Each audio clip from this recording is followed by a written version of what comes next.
Cardio can be a useful tool for weight loss, but a lot of people aren't using it the right way. Today I'm sharing the 3 biggest cardio mistakes that are causing you to either plateau or even gain weight so that you can avoid these mistakes and achieve your weight loss goals. If you're new here, my name's Autumn. I'm a certified clinical nutritionist with my master's in nutrition human performance, and today's video is sponsored by LMNT. More on them in a bit. And that first cardio mistake is probably one that you aren't expecting, and it's that you're doing way too much. Now, this isn't the case for everybody. This specifically applies to those who are running every day and running really long miles, because there's been studies that have found high cortisol levels in endurance runners. And this matters because high cortisol levels not only have been tied to weight gain around the belly, but can also tend to lead to insulin resistance, making it harder to lose weight in the future. Plus, running is not really a great way to increase muscle mass, and in many circumstances, it can actually decrease muscle mass. And this decrease in muscle mass can result in a lowered metabolic rate and lead to even further insulin resistance. On top of all that, runners tend to notice a huge increase in appetite, especially when they first start. And this increase in hunger tends to be around cravings for more starchy foods. Just think of the classic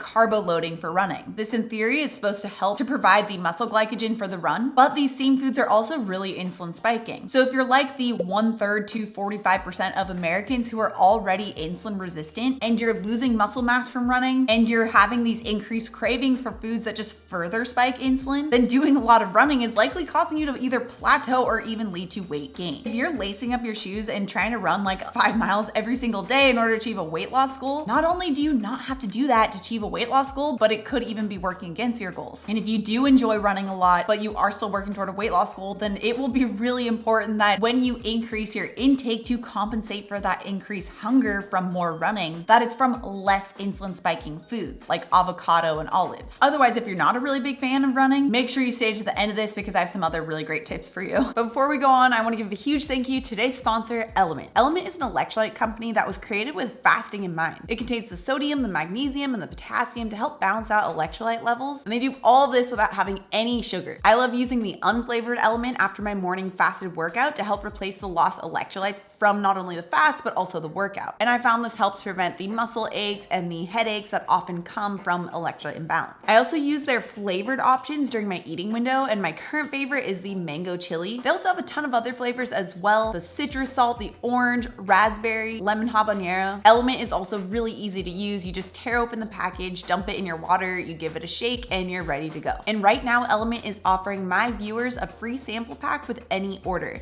That's 8 single-serve packets free with any LMNT order. It's a really great way to test out all 8 flavors, so you can get yours at drinklmnt.com/autumn. It's only available through my link, so make sure to check out drinklmnt.com/autumn. And the second cardio mistake is that you're only doing cardio, like cycling, walking, running, swimming. It might look like more calories burned, but this isn't necessarily going to help you burn fat, which is the main goal with weight loss. You don't want to lose muscle, you don't want to lose bone, you want to lose body fat. Now, I'm a really big fan of walking. It can help to lower the stress hormone cortisol, which can help with weight gain around the belly. It also helps to break up the sedentary moments of the day. But from more of a long-term weight loss perspective and maintaining that weight loss, allowing for some time to add in strength training or resistance training with your cardio can help to have a more balanced approach. That way you're getting the slightly increased muscle mass, which can help to improve insulin sensitivity, help the body better handle carbohydrates, and even help to raise the metabolic rate. And you don't have to be Arnold in order to see these benefits. Even doing 20 minutes 3 times per week of some type of dedicated strength training or even body weight training can really go a long way. So if you're just doing cardio with the goal of burning more calories to achieve a weight loss goal, you'd be much better off on cutting back on a little bit of that cardio